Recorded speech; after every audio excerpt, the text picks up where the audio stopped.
Faut dire que ça a de la gueule. Présente bien vos locaux, cher monsieur. Merci. Reste à prouver que le rendement sera aussi bien que la présentation. Ça sera aussi bien, ça sera même mieux. Bien. Messieurs, voici pour chacun d'entre vous un exemplaire de notre projet de protocole d'accord fondé sur votre proposition, bien entendu.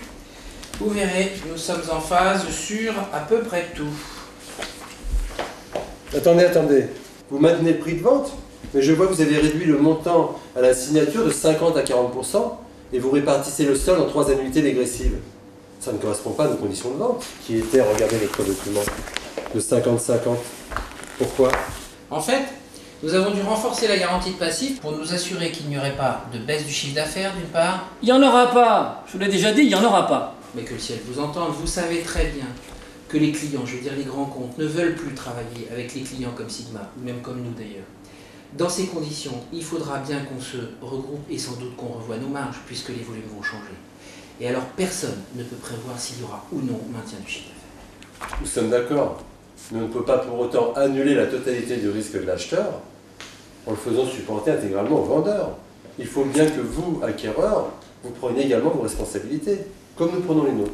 Après tout, ce sera à vous de gérer les bénéficiaires, comme nous l'avons fait jusqu'à maintenant. Déjà que nous avons envisagé de réduire le prix de vente ferme. Réduire votre prix de vente ferme, comment ça? Vous négociez à la baisse tout seul maintenant, de vous-même. Pas exactement. En fait, nous avons découvert une perte éventuelle que nous pensions avoir suffisamment provisionnée. Et puis... Mais l'expert comptable va vous expliquer mieux que moi. Il y a 3 mois, un agent commercial dont les rémunérations étaient essentiellement constituées de commissions a été remercié, disons, vertement. Nous lui avions proposé une large indemnité, pensons que l'affaire en resterait là, mais il préfère nous attaquer au prud'homme.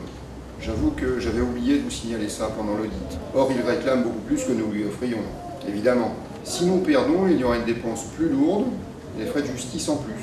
Ça peut chiffrer à 100 000 € alors qu'on pensait l'indemniser pour 30 000. Nous voulions donc vous proposer de déduire 70 000 € du montant du chèque prévu à la signature et un complément de prix, une fois l'affaire jugée, en fonction de l'économie réalisée. Une clause de complément de vente en quelque sorte, mais qui n'a rien à voir avec la garantie de passif. Voilà. Ils vous ont coupé l'herbe sous le pied, mon cher maître. Je dois dire. Bon alors, cher monsieur, on est d'accord. 50 à la signature et le sol sur 3 ans. 50% la première année, 30% la deuxième et 20% la troisième. Je vous ferai remarquer que vous m'accordez un contrat de salarié pour suivre la clientèle pendant 2 ans, alors que la garantie de passif court elle sur 3 ans.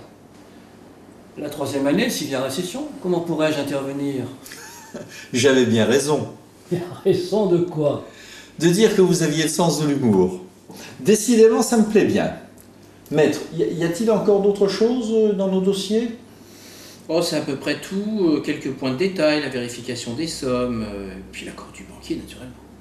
Ah oui, l'accord du banquier, évidemment. Eh bien, messieurs, j'ai rendez-vous mercredi avec ce triste personnage. Mais non, je rigole. Il est sympa comme tout. Je lui remets notre proposition acceptée par tous et il la transmet à son comité de crédit mardi en 8. D'ici là, maître Darbois ici présent vous communiquera notre proposition définitive pour accord. Et passons à un contrat de qualité, messieurs. Sinon, c'est mon banquier qui saute.